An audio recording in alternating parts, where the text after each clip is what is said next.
Hey guys, welcome back. It is your favorite Gimp with a Limp, and I'm here with another Kickstarter worth checking out. And I hope I am going to say this name right, but I've never been good at this, so I probably won't. This is Nguyen Way 72, the 1972 Easter Offensive in Vietnam. Now, this game is actually by a smaller war game company that I hadn't heard of previously, because no matter how hard I try, I can never keep track of everything that's popping up out there. There's just so much to see. So many games are being released. I can't keep track of it. And I actually stumbled upon this one. Occasionally I'll just bring up Kickstarter and scroll through it, just see if there's anything new showing up on there that I might have missed. And I saw this. I was like, okay, this looks kind of cool. Like it might be up my alley.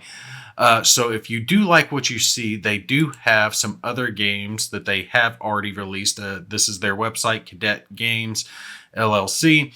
They do have this pack here. They Were Soldiers and DAC 2 Hill 875 that is available for purchase. So if you are interested after watching this video, make sure you go check that out. Just a few pictures of some of it. And I really like these little minis and big maps that they've got going on. So this, you wouldn't have to wait for the Kickstarter. You could go ahead and order this one. And I'm considering that. I'll probably have to wait on that for a little while because Christmas killed me. But I'm definitely thinking about going ahead and ordering this one so I can try it out after backing this. So let's start with what we usually do, the video. So I'll go ahead and hit play on this. Okay, a lot of people have been waiting for this one. This is Nguyen Way 72, the 1972 Easter Offensive in Vietnam. A lot of people don't know this, but the Easter Offensive, except for a few battles during the Chinese Civil War, was actually the largest campaign fought on the planet since World War II. And this game's got everything. It's 222 by 34 maps. They lay on the table like Victory Games Vietnam. There's 148 miniatures, everything from infantry to B-52s. This thing's almost 5 feet long on the table. It's got hidden units, event cards, supplies, zone of control, naval gunfire, interdiction, militia, terrain effects, fog of war, morale, air defense, trail movement, reinforcements, advisors, variable deployment, NVA trucks and AC-130s, SA-7 Strelas and tow missiles, Korean troops, weather effects, refugees, amphibious operations. It's just a big, bad game. Turns play quickly. It's got 13 turns if the NVA doesn't get an auto victory before that. It's easy to play, but it has a ton of strategic depth. This is truly a game that you're going to want to play again and again. And you can! Unlike so many of the large-scale Vietnam games, this one only takes between 4 and 6 hours, right? So it's more accessible than most of the other designs out there. That's actually something to interject here. When I first was checking this out, that definitely was a part that caught my attention. And I know plenty of you have played that, where it's a bigger Vietnam game, and it's going to take weeks or at least days if you fire it down to get through an entire campaign. But being able to get through it all in 3 or 4 hours, that means I could film probably half of it in a couple of videos at least. So that sounds really, really good to me. So let's keep watching this. But even with big maps and minis, don't worry that it's not going to be a challenge. This game will engage even the most experienced wargamers, and no two contests are ever the same. Right? The campaign will remind you of the Battle of the Bulge, because you got the NVA massed at the beginning, and they have the initiative and surprise, but the Allies have 5 divisions worth of reinforcements, plus they have air power that gets gradually stronger with each turn. Also, like the Bulge, the NVA depends on supply stocks that are used up with each attack, so the clock's ticking and the needle on the gas gauge is moving. Playtesting this one has been a blast. This is one of my very favorite war games ever. It's super balanced, and that brings me to the history. The actual campaign historically was very balanced. By 72, the war was almost 100% a conventional contest, and we had divisions of the NVA with tanks and artillery against a huge South Vietnamese force that had been trained and equipped by the U.S.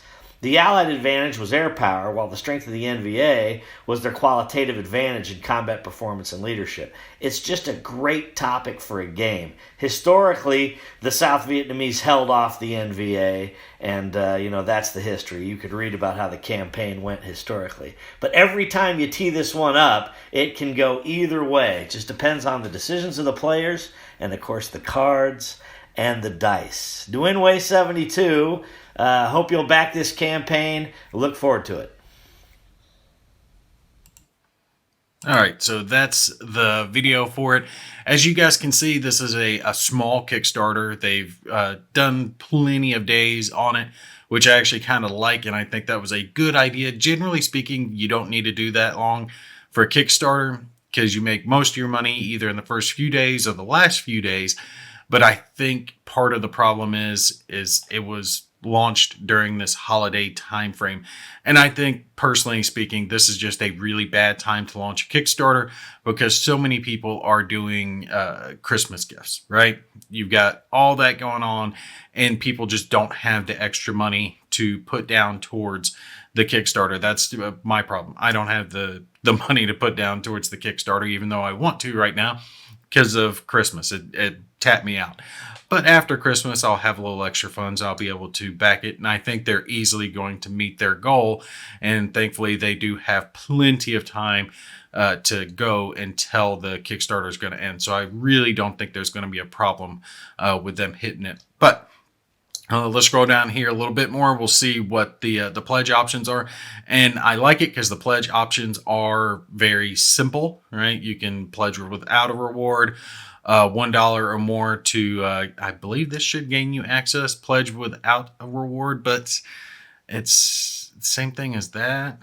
I don't know. That might get you access to the Kickstarter backer thing, the pledge manager, but I would probably just go in this direction. And $79 for a game of this magnitude is actually not too bad. You're going to get the game box, the 2 maps, fairly big size maps that you guys saw during his videos there. Deployment and reinforcement cards with terrain effects charts, 54. I mean, pretty much what you would expect for a war game. The game cards, dice, and 30 infantry miniatures. And it looks like it's 30 infantry miniatures for each side. Howitzers, Huey helicopters, APCs, Patton tanks, 4 USA infantry. Wait, is it just 4 infantry? I think there's more. Yeah, okay. Yeah, 30 South Vietnamese and 30 North Vietnamese. And then it says 4 USA infantry. So different part of the campaign being covered, smaller figures for the American troops. More howitzers, NVA tanks, 9 trucks, 2 B-52 bombers, 5 F-4 Phantoms, which is actually really cool. My uncle flew F-4 Phantoms in Vietnam. 5 A-1 Sky Raiders, 4 A-37 Dragonflies, 4 F-5 Tigers, and 2 AC-130 Spectres. 1 cruiser, supply tokens, and the rest of it looks like just markers and stuff like that. And let's see, 140 for the Easter offensive. Okay, so that's 2 copies. Yeah, and I kind of like it when they do it this way, because when it comes to the Kickstarter, I hate when they have back at this level and you get so much of the game. Back at this level, you get a little bit more of the game. Back at this huge level, it's like $5 billion and you can have every single little thing and 1 billion miniatures and all that crap. Just give me one damn version of the game. Let me back it. Let me have my crap and go on my way. I don't like having to choose because I always feel like I missed out on something, but I just can't bring myself to back a game at $300 or $400. No, I'm not going to spend that much. $100, okay, we're in there depending on how much crap I'm going to get. But I go through so many games, I don't want to spend that much on them. I think $80 is very reasonable, especially since these are smaller type miniatures. It looks like they're going to be bigger than the infantry that were in like Company of Heroes, but smaller than generic size infantry. The rest of the pledge levels are just adding more games. So 2-pack or 4-pack.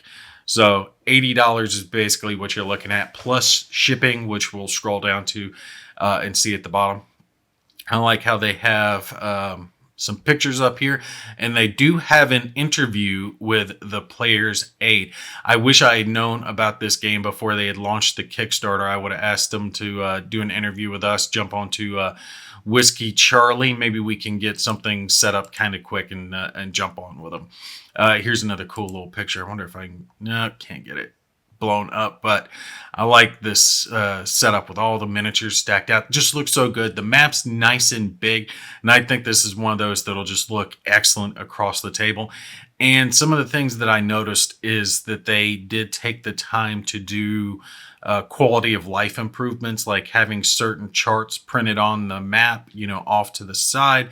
That makes it easy. You don't have to worry about digging up a player aid. You can look right there on the map and see what you need. And of course, things like the turn record chart. Scroll down, see what else that we say about it. Now we need your help to bring our next contest to the table. Yeah, right here is where they were talking about their other game, and I was like, wait, they've got another one? All right, I definitely have to check that out. And that's the one that I was talking about here that you guys can go ahead and get now if you would like. The typical unit represented by a mini is a brigade or even a division. 148 minis accurately represent the historical order of battle for the famous Easter offensive. The map is too big, beautiful, 22 by 34 sections. So the size that we're pretty well used to. And it's depicted at 10 miles per hex. The board sets up like old school VG Vietnam. So plenty of you probably will have played that before. Though the game is at a grand strategic level, it's 13 turns or fewer played quickly with a simple but elegant movement and combat system and thoughtful treatment of air power and all that good stuff. A bonus scenario will be included as a stretch goal, which will allow the players to use the same system to refight the Great Spring Offensive of 1975 with separate event card decks and a modified order of battle. I like that. So effectively almost 2 games in a single box. And sometimes I really can get into games like this that they're just deep enough to get you into it where you stay focused and you're really trying to outthink your opponent or yourself if you're playing solitaire like I will always be, but you don't get bogged down in the minutia and the chrome of the rules. Sometimes you do want more of a beer and pretzels, which this sounds like a step up from beer and pretzels, but calm enough that you can play it in a few hours and you're not going to just be bogged down with modifiers and all the other crap that you can get into, lines of communication, this and zones of control, that. And by the time you got the rules figured out for a single fight, one battle, one little conflict is over with, you've taken an hour, right? So by the time you get one turn done, it takes like 3 days. I like the fact that this is going in a different direction, just deep enough without being too deep.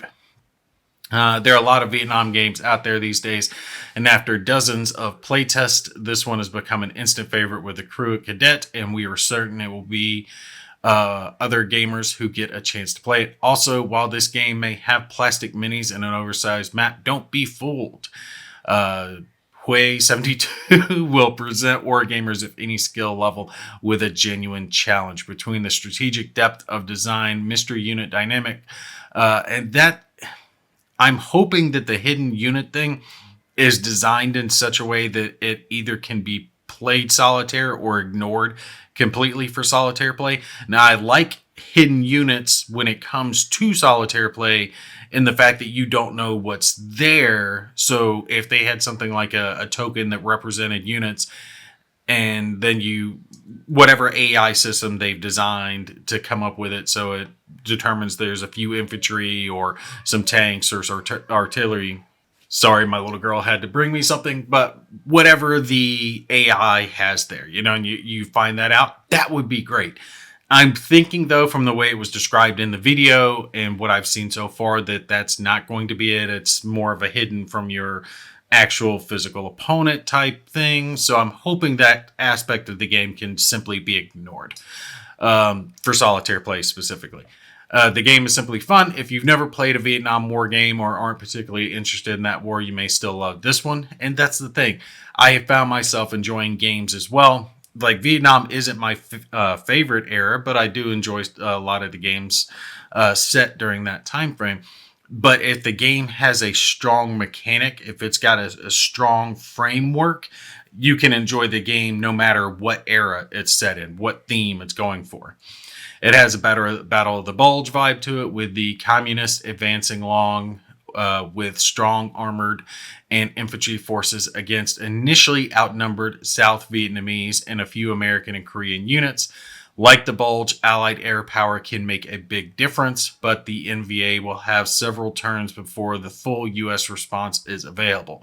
Meanwhile, again, as with the Germans in the Battle of the Bulge, the NVA supply stockpile will only support so many turns of attacks, so the clock is ticking and the arrow on the gas gauge is moving. So I like how they're going with this, that the North, right? So the NVA forces can only push their assault so hard and so long in so many places, but they do have that initial advantage. They outnumber and can overwhelm their opponents, but that pendulum is going to quickly start swinging back in the other direction, especially as U.S. Air Forces start entering the fray. So if they don't have a strong enough foothold, if they have not made good use of those resources by that time when the U.S. has started to get their air power, then they're going to be quickly pushed back. But if they have made good use of it, then, hey, the U.S. isn't going to be able to do anything with the forces it's finally able to bring to bear. It's going to be too little too late, you know? We can talk about this for a while. I'm not going to drone on too much. You guys can come to the Kickstarter itself and check out everything that they've got written down, the history. And that's one of the things that also kind of stood out to me as well, is that I can tell that this is a passion project, just the way everything's designed and standing out. These are people that really care about putting out a good quality game, right? That it's not... what's the word I'm looking for? Commercialized, right? Kind of like you see from really big board game companies now. They're worrying about churning out something that's mass market and they can just move on to the next game. This one is a project that's coming from the heart. These guys are really working hard on it, and you can just tell in every bit of it they've really poured themselves into it. And that's why I really love games from these smaller companies, right? These smaller war game companies, that they churn out something that's different, that's innovative, that's unique, and will really catch your attention, that some bigger companies they can't compete with. It does start talking about setting up units, and this one, it looks like it's similar to the other one. They were soldiers in the fact that it's got like a poker chip element, that these chips, and I'm guessing because, like I said, I haven't played the other one, but I do believe that has to do with how strong the forces are there. So how many will be determined by how many of the poker chips are underneath them. And it shows you some of the units you can have. Of course, infantry, artillery, helicopters, tanks, APCs, non-combat assets, which tanks are combat assets for sure. I love the aircraft that can get involved here. Allied units, especially the B-52s. That's going to be really cool. Some naval stuff getting into it, but the NVA has to worry about actually trucking in its supply lines, which means those can be attacked. Really looks awesome. NVA deployments and reinforcements shows which areas those are going to be coming in from. And I'm assuming this next one, yep, the Allied deployments and reinforcements and where they're going to be coming in from. Goes over a sequence of play, and I'm not going to go over all of this. Like I said, you guys can come check that out, but it does look fairly simple. Reinforcement card phase, movement phase, combat phase, rally phase. Bam. Done. I like it. I like that. Shows zones of control, which, of course, 6 hexes around it. That's easy zone of control. I like it when they have all of this listed out here in the Kickstarter. It shows that they're proud of what they've put out, so they don't mind putting it up for you to see what you're really getting. You can go ahead and take a look at it, and if you don't think that they've churned out a good product, you don't have to back it. but they believe in it enough that they're going ahead and putting their assets up here. Getting these assets it's a big deal for a board game company. This is effectively their board game. So that's a real sign of confidence for them to go ahead and post this up on the Kickstarter itself.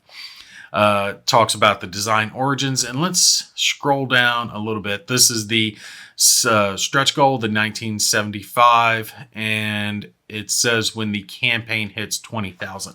I think the campaign can hit 20,000. I'm not too worried about it succeeding, and that's why I'm trying to push more publicity their way. And by the way, they're not sending me anything. They haven't sent me anything. They haven't contacted me. This is just me saying it on my own. I always have to put that out now.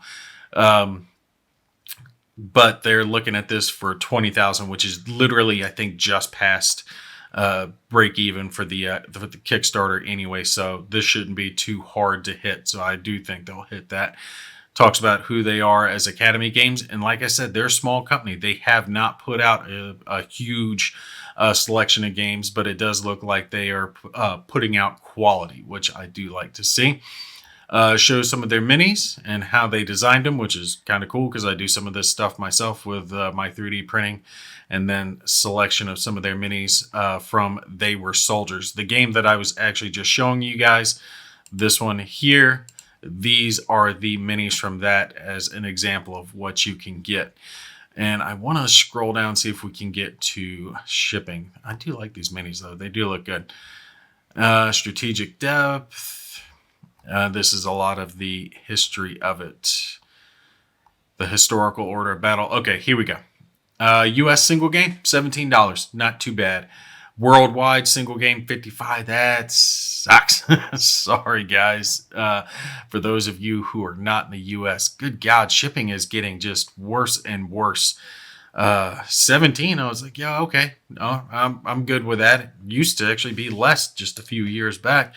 But 55, that's getting bad. Too many of these countries are adding that, I forget what you guys call that, tax or value tax, something to it that you have to pay now when you get something shipped in.